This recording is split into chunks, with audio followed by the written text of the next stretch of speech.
بسم اللہ الرحمن الرحیم۔ السلام علیکم۔ امام حسین کے خیموں میں سناٹا تھا۔ شہنائی کے سر درد میں ڈوبے ہوئے تھے اور نکارے دم بخود تھے۔ کائنات پیغمبر خدا صلی اللہ علیہ وسلم کے بے کس نواسے کے قتل کے خوف سے لرز رہی تھی۔ حسین ابن علی نے اپنے ساتھیوں کو جمع کیا اور کہا، دوستو، لو صبح ہو گئی، خدا کی حمد و ثنا کا وقت ہے، اٹھو فجر کی نماز ادا کریں۔ یہ سن کر سب بستروں سے اٹھ کھڑے ہوئے، لباس فاخرہ زیب تن کیے، بالوں میں کنگھیاں کی، امامے باندھے، کاندھیوں پر خوش رنگ آبائیں اور کمر میں ریشمی ٹپکے ڈالے، جسموں کو عطر اور مشک سے بسایا، چہرے تقدس کے نور سے روشن تھے اور پیاسے ہونٹوں پر اللہ کا نام تھا۔ معلوم ہوتا تھا قتل گاہ جانے کی تیاری نہیں، کسی جشن میں شرکت کی دھوم دھام ہے۔ سب ہی شاداں و فرحاں خیموں سے نکلے، رات کی گھٹن اور کوفت کا چہروں پر نام و نشان بھی نہ تھا۔ ایک دم امام کی پکار سن کر سب چاکو چوبند ہو گئے، یاسید کے بادل چھٹ گئے، پھولوں کی خوشبو سے فضا مہک اٹھی، نسیم سحر کے لطیف و خنک جھونکوں سے پیاس کی شدت میں کمی آ گئی، چڑیاں چہچہانے لگیں، سب نے حسرت سے نہر کی جانب دیکھا مگر دل بوجھل نہ ہوئے۔ فرات کی موجیں بے قراری سے مچل رہی تھیں، پتوں پر اوس کے قطرے نگینوں کی طرح لرز رہے تھے، مگر حسین اور ان کے ساتھی پانی کی ایک ایک بوند کو ترس رہے تھے۔ سب کچھ فراموش کر کے بڑے انہماک سے سب نے خدا کے حضور میں سر جھکایا۔ حسین ابن علی نے خطبے میں کہا، ہاں میرے عزیزوں، میرے بہادر جانثارو، آزمائش کا دن آ پہنچا۔ آج جنگ و جدل کا دن ہے، اپنے خالق سے وصال کا دن ہے۔ مبارک ہے یہ صبح کہ ہم حق کی خاطر جہاد کر رہے ہیں۔ شکر ہے خدا کا کہ ہم نے مکرو و فریب کے سامنے ہتھیار نہیں ڈالے۔ یہ مرتبہ خوش نصیبوں ہی کو ملتا ہے۔ ہم خدا کے چیدہ بندے ہیں کہ اس نے ہمیں ایک خاص مقصد کے لیے منتخب کیا ہے۔ ہم سچائی کے امانت دار ہیں۔ آؤ مل کر ہم سب اپنے خالق کا شکریہ ادا کریں اور دعا کریں کہ وہ ہماری یہ حقیر سی قربانی قبول کرے۔ یہ صبح بھی مبارک ہے اور آج کی شام بھی مبارک ہوگی۔ یہاں سے کوچ ہوگا تو منزل عرش بری ہوگی۔ ہماری یہ پیاس تو دنیا نہ بجھا سکی، انشاءاللہ ہم آسمانی چشمے پر سیراب ہوں گے۔ بس اب تو ہماری یہی آرزو ہے کہ ہمارے قدم لرزش نہ کھائیں اور ہم عزت و آبرو کے ساتھ اپنی منزل پر سرخرو ہو کر پہنچیں۔ دوستو، موت آج بھی آنی ہے اور کل بھی، تو کیوں نہ اسے پورے وقار سے لبیک کہیں۔ ہم جانتے ہیں کہ دشمن کی فوج ضخیم ہے، بہترین ہتھیاروں سے لیس ہے، تازہ دم گھوڑے ہیں۔ اس جبر و تشدد کے سمندر کے مقابلے میں ہم فقط ایک قطرہ ہیں، مگر باخدا یہ قطرہ آج طوفان بننے کا تہیہ کرتا ہے۔ مجمع میں مسرت کی ایک لہر دوڑ گئی، ہمتیں دو چند ہو گئیں، ایک دوسرے سے بغل گیر ہو کر سب ہنسنے بولنے لگے۔ امام نے علی اکبر سے اذان دینے کو کہا، تکبیر کی آواز سے دہشت و صحرا گونج اٹھے، پتا پتا وجد میں آ گیا۔ بانو بیٹے کی آواز سن کر خیمے کے دروازے پر آ گئیں۔ بی بی زینب نے دور ہی سے بھتیجے کی بلائیں لیں۔ غنیم کے دل انجانے خوف سے لرزنے لگے اور پسینے چھوٹ گئے۔ ادھر دشمن کی فوج میں قتل حسین کی تیاریاں ہو رہی تھیں۔ ابن زیاد اور شمر ہر چہار طرف صفوں کو ترتیب دے رہے تھے، پرچیاں چمک رہی تھیں، نیزے بلند ہو رہے تھے۔ گھاٹ پر اب تک میلہ سا لگا ہوا تھا، سپاہی آپس میں چہلیں کر رہے تھے، ایک دوسرے پر پانی اچھال رہے تھے، سکے مشکیں بھر بھر کر خوب چھڑکاؤ کر رہے تھے۔ کوئی دم میں سورج طلوع ہو کر آگ برسنے لگے گی۔ جانور بھی پانی میں تھے اور پانی سے نکلنے کو تیار نہ تھے، مگر پورے گھاٹ پر مسلح فوج کا پہرا دو چند ہو گیا تھا۔ ایک آہنی دیوار تھی جو امام حسین کے عزیزوں اور دریا کے درمیان کھڑی تھی۔ دریا مجبور قیدی کی طرح کناروں پر سر ٹپک رہا تھا۔ پانی بند ہوئے تیسرا دن تھا، سب کے حلق پیاسے خشک ہو رہے تھے، ہر چہار طرف سبزہ لہلہا رہا تھا، مگر فاطمہ تو زہرا کا چمن سوکھ رہا تھا۔ نہر القمہ کا روپیلا پانی آہنی دیوار کے پیچھے موجیں مار رہا تھا، مگر آل رسول صلی اللہ علیہ وسلم بوند بھر پانی کو ترس رہے تھے، مگر پھر بھی کسی کی پیشانی پر شکن نہ تھی، کسی کے دل میں کوئی وسوسہ نہ تھا۔ ایک دم سے دشمن کے لشکر میں طبل جنگ بجنے لگا، امام کے خیمے گونج گرج سے ہلنے لگے، بچے دہل کر رونے لگے۔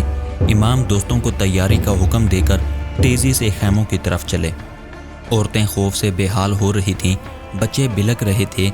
زینب بنت علی مسلح پر بیٹھی گڑ گڑا کر دعائیں مانگ رہی تھیں، الہی میرے بھیا کی خیر انہیں تیری امان میں سونپا، میری بانوں کا سہاگ نہ اجڑے، گود ہری رہے، ان معصوموں پر رحم فرما میرے مولا، تیرے رسول صلی اللہ علیہ وسلم کی اولاد ہیں، فاقوں سے جان بلب اور پیاس سے بے دم ہو رہے ہیں، اے پروردگار ہم سے کیا خطا ہوئی کہ دنیا کی ہر مصیبت ہم ہی پر نازل ہو رہی ہے، نانا جان، امی اور بابا کے بعد حسن کو بھی ہم سے چھین لیا، اب ہم بے کسوں کا سہارا حسین رہ گئے ہیں، اور آج ان کی بھی خیر نظر نہیں آتی۔ امام حسین علیہ السلام بہن کے پاس مصلی پر ہی جا کر بیٹھ گئے اور کہنے لگے، خدا کا شکر ادا کرنے کی بجائے تم شکوہ کر رہی ہو بنت علی، آج تمہیں کیا ہو گیا ہے؟ اللہ تعالیٰ نے تو ہمیں یہ وسیع دنیا دی جس کی نعمتوں کا کوئی حساب نہیں، مگر انسان نے نامہ بندی شروع کر دی، پہرے لگا دیے، کفل ڈال دیے اور زندگی کو مسموم کر ڈالا۔ بی بی زینب کہنے لگی، مگر کیوں بھائی، کیا کوئی راستہ نہیں؟ ذرا بچوں کی صورت دیکھیے، دل پر چھریاں چلنے لگتی ہیں، مجھ سے اب نہیں دیکھا جاتا، خدا را کچھ کیجیے۔ مولا حسین نے کہا، میں ابھی جا کر ان بدبختوں کو سمجھاؤں گا۔ بی بی زینب گھبرا گئیں، نہیں خدا را آپ نہ جائیے گا، نامراد آپ کو جیتا نہ چھوڑیں گے، اپنی طاقت کے غرور میں اندھے ہو رہے ہیں۔ مولا حسین نے کہا، بہرحال یہ میرا فرض ہے کہ میں اپنی طرف سے کوئی کسر نہ اٹھا رکھوں۔ اچھا اٹھو، ذرا بانوں کو تو بلاؤ، اور ہماری بیٹیاں کہاں ہیں؟ کیا میدان جنگ میں جانے کے لیے تم لوگ ہمیں تیار نہیں کرو گی؟ جاؤ زینب، ہمارے نانا جان کی عبا لاؤ، آج ہم وہی پہن کر مقتل کی طرف جائیں گے، اور بابا کی تلوار بھی۔ آج یہ دونوں ہمیں بڑی شدت سے یاد آ رہے ہیں، ان کے لباس اور اسلحے سے ہمیں ان کی قربت محسوس ہوگی، ہماری ہمت بڑھ جائے گی، اور ہمارے علم بھی لے آؤ کہ ہماری فوج کا علم بردار بھی سب کی رائے سے منتخب کیا جائے گا۔ سب نے مل کر امام حسین ابن علی کو زرہ بختر پہنائی۔ امام نے علی بن ابی طالب کی ذوالفقار کو بوسہ دے کر کمر سے باندھا۔ سید زادیاں سر کھولے کھڑی زارو قطار رو رہی تھیں، زینب علم اٹھائے خاموش آنسو بہا رہی تھی۔ اون اور محمد ماں کے پاس آئے اور پوچھا، امی علم برداری کی سعادت کسے نصیب ہوگی؟ ہم بھی تو ماموں جان کے جانثاروں میں سے ہیں، پر ان سے کچھ عرض کرتے ہوئے ڈر لگتا ہے، آپ ہماری سفارش کر دیجئے۔ بی بی زینب کہنے لگی، خاموش، امام مالک مختیار ہیں، وہ جس کو چاہیں گے یہ عزت بخشیں گے، میں ایک لفظ بھی نہیں کہوں گی۔ بچے کہنے لگے، ہم شیر خدا کے نواسے ہیں، علم برداری کا حق ہمیں پہنچتا ہے، دونوں اپنی ضد پر قائم رہے۔ بی بی زینب کہنے لگی، بس زیادہ بڑھ بڑھ کر باتیں نہ بناؤ، ایک تم ہی شیر خدا کے نواسے نہیں، میں تو جدھر نظر اٹھا کر دیکھتی ہوں علی کے جگر گوشے ہی نظر آتے ہیں، اور پھر یہ بھی پتہ ہے کہ بابا کو جو علم برداری کا شرف ملا تھا وہ ان کی جواں مردی اور جاں بازی کا ایک ادنا سا اعتراف تھا۔ کیا نازک وقت تھا، اسلامی فوجیں روم اور شام کے لشکر جرار کے آگے پسپا ہو رہی تھیں، تب میرے بابا نے تلوار کے وہ جوہر دکھائے کہ رہتی دنیا تک ان کا نام رہے گا۔ نانا جان نے انہیں علم سونپا اور انہوں نے ان کی شان دوبالا کر دی، غنیم کے چھکے چھڑا دیے، دشمن پیٹھ دکھا کر بھاگا۔ تم نے ابھی تک کون سا ایسا تیر مارا ہے، کون سے مورچے جیتے ہیں کہ علم برداری کے خواب دیکھنے لگے ہو؟ ہوش کی باتیں کرو۔ بچے کہنے لگے، ہمارے دادا جان بھی علم بردار تھے۔ بی بی زینب نے کہا، جعفر طیار نے یہ شرف اپنی تلوار کے زور سے حاصل کیا تھا، باپ دادا کے کارناموں کا سہارا نہ لو، آج موقع ہے تم بھی کچھ جوہر دکھاؤ، اپنا لوہا منواؤ کہ لوگ بے ساختہ کہہ دیں کہ ہاں تم علی بن ابی طالب کے نواسے ہو، جعفر طیار کے پوتے ہو۔ بچوں کے منہ اتر گئے، شرم سے نگاہیں جھک گئیں۔ بی بی زینب کہنے لگیں، کچھ خبر ہے اس وقت میرے جی پر کیا گزر رہی ہے؟ میرا حسین 3 دن کا پیاسا ان ظالموں کے مقابلے جا رہا ہے، ان کی جان خطرے میں پڑی ہے، میرا دل ہولا جاتا ہے۔ حشر کے دن اماں کو کیا جواب دوں گی؟ تمہیں کیوں میری فکر ہونے لگی؟ تمہیں تو اپنے منصب کی فکر پڑی ہے۔ بچوں کی آنکھوں میں آنسو بہنے لگے۔ امام حسین علیہ السلام نے آ کر دونوں کے کندھوں پر پیار سے ہاتھ رکھ دیے اور بولے، زینب، تم میرے سپاہیوں کی دل شکنی کر رہی ہو، یہ تو شیروں کے شیر ہیں، تم دیکھنا یہ میدان جنگ میں ایسے جوہر دکھائیں گے کہ دنیا دیکھتی کی دیکھتی رہ جائے گی۔ آخر کس ماں کے لال ہیں؟ اگر اکثریت کی یہی رائے ہے کہ علم انہیں دیا جائے تو مجھے انکار نہیں۔ بی بی زینب نے کہا، یہ چھوٹے چھوٹے بچے علم کیوں کر اٹھا سکیں گے؟ علم کی شان میرے خیال میں عباس ابن علی ہی قائم رکھ سکیں گے، اور وہی اس کے اہل ہیں۔ سب نے بلند آواز میں کہا، یہی ہم سب کی رائے ہے۔ مولا حسین مسکرائے اور کہا، عباس ابن علی سامنے آؤ۔ مولا عباس نے آستین سے پیشانی کا پسینہ پونچھا اور جھک کر قدم بوس ہوئے۔ بی بی زینب نے بھائی کے پیشانی کا بوسہ لیا اور علم ان کے سپرد کر دیا اور کہا، بھائی اس علم کی شان قائم رکھنا۔ سب مولا عباس کو مبارکباد دینے لگے۔ ان کی بیوی ایک کونے میں بچے کو گود میں لیے کنگھیوں سے اپنے وجیحہ شوہر کو دیکھ رہی تھی۔ فخر سے ان کا سر اونچا ہو گیا، آنسو بہنے لگے۔ بی بی زینب کے سامنے جھک کر بولیں، اس عزت افزائی کا شکریہ کس منہ سے ادا کروں؟ بی بی زینب نے بہواج کو گلے لگا لیا، خدا تمہاری مانگ کو سلامت رکھے۔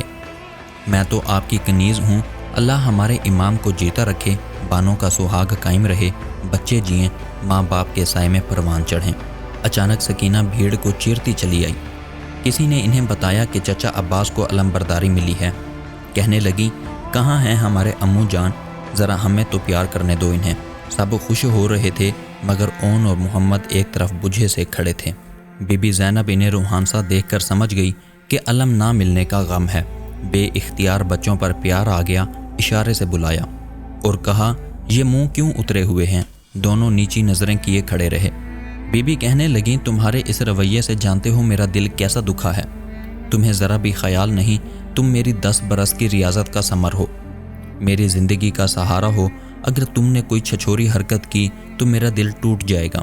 تمہیں میرے دودھ کی قسم، اگر اس وقت تم نے کم ظرفی کا اظہار کیا تو میں سمجھوں گی میری 10 برس کی محنت پر پانی پھر گیا۔ کسی نے تاڑ لیا تو لوگ کیا کہیں گے؟ میں منہ دکھانے کے قابل نہ ہوں گی۔ دونوں رو کر ماں سے لپٹ گئے اور قدموں پر سر رکھ دیے۔ کہنے لگے، اب ایسی غلطی کبھی نہ ہوگی، ہمیں معاف کر دیجئے، ہم تو عباس ماموں کے غلام ہیں، ابھی ہم ان کے قدم چوم لیں گے۔ نہیں امی جان، آپ کے سر کی قسم، ہمیں علم نہ ملنے کا کوئی غم نہیں۔ ہمیں تو شرم آ رہی ہے اپنی حماقت پر، ہم ایسی بچپنے کی باتیں کرتے چلے گئے، اب سب ہمارا دل ہی دل میں مذاق اڑا رہے ہوں گے، اس لیے ہماری گردن جھکی ہوئی ہے۔ بی بی زینب نے کہا، تمہاری عمر دراز ہو، دنیا بھر کی کامیابیاں نصیب ہوں، جاؤ مبارکباد دو۔ جب اون اور محمد مبارکباد دینے گئے تو عباس نے اون سے کہا، ذرا ہمارا یہ علم تو تھامو، ہم ذرا یہ تسمہ اچھی طرح باندھ لیں۔ اون کا منہ فک ہو گیا، نہیں بدشگونی ہو جائے گی۔ مولا عباس نے کہا، تم دونوں مل کر تھامو، بدشگونی نہیں ہوگی۔ انہوں نے دونوں کو علم تھما دیا۔ دونوں کے دل دھک دھک کر رہے تھے، چہروں پر ایک رنگ آتا تھا تو ایک جاتا تھا۔ مولا عباس بڑے اطمینان سے تسمہ باندھ رہے تھے۔ علی اکبر اور قاسم بھی قریب آ گئے، شاید اس خیال سے کہ علم ڈگمگائے گا تو سنبھال لیں گے، مگر مولا عباس نے ان کو اشارے سے منع کر دیا اور کہنے لگے، علم جب ہی گرتا ہے جب علم بردار گرتا ہے، عمر کی قید نہیں، یہ تو جذبے کی شدت پر منحصر ہے۔ اون اور محمد امام کے الفاظ یاد ہیں، اس جہاد پر چھوٹا بڑا ہر فرد سپاہی ہے اور اسے اپنا مورچہ سنبھالنا ہے، اور مجھے یقین ہے کہ اگر وقت پڑا تو تم اکیلے نہ سہی، دونوں مل کر اس علم کی وقت کو قائم رکھو گے۔ بچے چاروں طرف علم کو گھیرے کھڑے تھے، کوئی چوم رہا تھا، کوئی آنکھوں سے لگا رہا تھا۔ بی بی سکینہ نے سونکے ہونٹوں پر خشک زبان پھیر کر کہا، اس علم کو دیکھتی ہوں تو میری پیاس کم ہو جاتی ہے۔ ادھر امام حسین کی مختصر سی فوج علم اور علم بردار کے انتظار میں بے قرار تھی۔ سب جانتے تھے کہ حسین ابن علی کو اپنی بہن سے بے انتہا لگاؤ ہے، وہ فاطمہ ثانی ہیں، خیر و برکت کے لیے وہ ہر کام میں ان سے مشورہ ضرور لیتے ہیں۔ علم برداری کے لیے خود انہوں نے عباس ابن علی کا نام تجویز کیا تھا۔ اتنے میں مولا عباس علم سنبھالے آہستہ قدم اٹھاتے باہر آئے۔ لوگ دیکھتے کہ دیکھتے رہ گئے، ایسا معلوم ہوا خود شیر خدا علی ابن ابی طالب علم اٹھائے چلے آ رہے ہیں، چہرے پر انتہائی جلال، آنکھوں میں سرخ ڈورے خون بھری تلواروں کی طرح کھنچے ہوئے تھے۔ لوگ انہیں ماہ بنی ہاشم کہتے تھے، اتنے حسین و جمیل تھے کہ جب سڑک پر نکلا کرتے تو راہ چلتے ٹھٹک کر کھڑے ہو جاتے تھے، قد آور ایسے کہ عربی گھوڑے پر سوار ہوتے تو آسانی سے پیر زمین پر ٹکا لیتے۔ روز صبح ان کا چہرہ دیکھنا اچھا شگون مانا جاتا تھا، لوگ انہیں رحمت کا پیغمبر کہتے تھے۔ ہر چہار طرف مسرت کی لہر دوڑ گئی، پہلے علم بردار علم اٹھائے نکلے، پھر خیمے کا پردہ اٹھا اور امام حسین نے قدم باہر رکھا۔ مختصر سے مجمع پر سناٹا طاری ہو گیا۔ ایک عرصہ دراز کے بعد امام کو سپاہی کے لباس میں دیکھا۔ 57 برس کی عمر میں کوئی عرب بوڑھا نہیں ہوتا۔ پھر امام نے ایسی پابند اور اصول بھری زندگی گزاری تھی کہ اپنی عمر سے بہت کم معلوم ہوتے تھے۔ جسم پھرتیلا اور انتہائی مضبوط تھا، چال میں اعتماد اور یقین تھا۔ سب با ادب کھڑے ہو گئے تو ابن مظاہر نے کہا، خدا کا شکر ہے کہ وقت آزمائش آ پہنچا۔ ہاں دوستو، سرفروشی کی تمنا دل میں گھٹ کر دم نہ توڑ دے، آج جنگ کا مزہ ہے۔ خوب دل کے ارمان نکلیں گے، دیکھنا ہے سرفروشی میں کون فضیلت پاتا ہے، کس کس کی لاش کو اس مقدس علم کا سایہ نصیب ہوتا ہے۔ انہوں نے علم کا کونا آنکھوں سے لگا کر چوم لیا۔ علم برداری کا عہدہ پانے پر سب نے عباس ابن علی کو پرجوش مبارکباد دی۔ سب نے یک زبان ہو کر کہا، عباس جیسے جوان سے بہتر اور کون اس عزت کا حقدار ہے۔ علی کا ہونہار فرزند، حسین کا دستے راست، بزرگوں کی وقت کرنے میں پیش پیش، جوانوں کا ہم قدم اور ہم راز، بچوں پر جان فدا کرنے والا، کون سی ایسی صفت ہے جو اس اللہ کے محبوب میں نہیں؟ باوقار اور وفا شار، کریم اور دل کا غنی، جان بازی جس نے ورثے میں پائی اور سچائی جس کی خصلت ہے۔ دنیا میں عباس جیسا سخی سرما مشکل سے ملے گا۔ ان کی دوستی نعمت اور غصہ خدا کی پناہ۔ سبز پرچم ایک تناور درخت کی طرح جھوم رہا تھا۔ اس کے سائے میں علی کا لال فخر سے سر اٹھائے کھڑا تھا۔ کیا عجیب و غریب فوج تھی، گنتی کے چند افراد مگر ایک ایک اپنی جگہ بے مثال، دشمن کے ہزاروں پر بھاری، ایک ایک ہاشمی نوجوان اپنی مثال آپ تھا۔ ایک طرف خوبرو علی اکبر تھے، جنہیں سب ہم شکل پیغمبر صلی اللہ علیہ وسلم کہا کرتے تھے۔ چہرے پر نوجوانی کے باوجود روب اور دبدبا تھا۔ قاسم کی شان ہی نرالی تھی، کچھ بچپن تھا، کچھ آمد شباب کی حدت۔ جنگی پوشاک کا بوجھ عجب بے تکا سا لگ رہا تھا۔ شیر خدا کے نواسے اون اور محمد کو اس کم سونی میں مسلح دیکھ کر کلیجہ مسل جاتا تھا۔ یہ عمر کھانے پینے اور کھیلنے کے لیے ہوتی ہے یا جنگ و جدل کی؟ کھلونوں سے کھیلنے والے ہاتھوں میں زمانے نے تلوار پکڑا دی تھی۔ ذرا ذرا سے بچے دلیری اور شجاعت کا نمونہ بنے ہوئے تھے۔ ان کے آگے رستم زماں بھی آ جائے تو ایک دفعہ تو چونک پڑے۔ بڑے جوش و خروش سے آستینیں چڑھائے بےتاب ہو رہے تھے، جیسے جنگ نہیں کوئی بچوں کا کھیل ہو۔ پیاس کی شدت سے ہونٹ خشک تھے، مگر ہونٹوں پر زبان پھیرنے کے بھی رواداد نہ تھے۔ طبلِ جنگ پھر گونجنے لگا، صحرا کی زمین ہل گئی، جنگل کانپ گیا، ڈھالیں سامنے آئیں اور تلواروں کے پھل چمک اٹھے۔ سب سر سے کفن باندھ کر موت کو لبیک کہنے کے لیے تیار ہو گئے۔ یکبارگی مولا حسین کی فوج سے نعرہ بلند ہوا، یا حیدر! غنیم کی فوج میں غل پڑ گیا۔ یہ نعرہ بڑی بڑی فوجوں کو پیٹھ دکھانے پر مجبور کر چکا تھا۔ نیزے بلند ہوئے اور چلوں پر تیر چڑھائے جانے لگے۔ مولا حسین نے کہا، ابھی کوئی ہماری طرف سے پہل نہیں کرے گا۔ میں صاحب قرآن کا فرزند ہوں، میں پہلے دشمن پر کبھی حملہ نہ کروں گا۔ قتل و غارت میرا پیشہ نہیں، صرف اپنے عزیزوں کی جان اور ناموس کی حفاظت میں جہاد کرنے پر مجبور ہوا ہوں۔ تو ناظرین، یہ ویڈیو یہاں پر ختم ہوتی ہے۔ آپ سے ملاقات ہوگی انشاءاللہ اگلی ویڈیو میں۔ اپنا خیال رکھیے گا۔ اللہ نگہبان۔